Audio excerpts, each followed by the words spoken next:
A day with me as a tao na nabuhay at biglang umusbong sa mundo. Ngayon nga ay gagawa ako ng DIY paso na gawa sa plastic bottle ng tubig. Nang makatulong tayo sa kalikasan at nang mabawasan ang kasikipan at kairitang tambak ng basura. Kaya tara, panoorin niyo ako hanggang masura kayo sa mga pinaggagawa ko.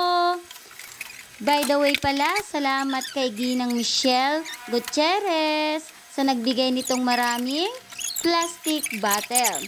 So, madali lang naman ang gagawin.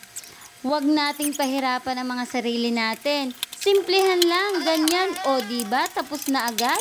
Patatagalin pa ba? Mahihirapan lamang. Kaya iyan, bilisan na natin.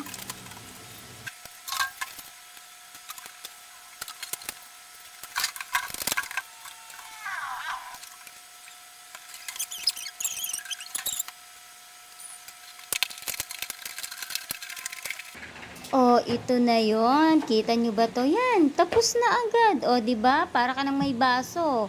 Pero halaman ang ilalagay ko dyan. O, di ba? Ang gandang tingnan. Pipinturahan na lang yan para mas lalo maging presentable. O, di ba? Recycle is life. Makakatipid na.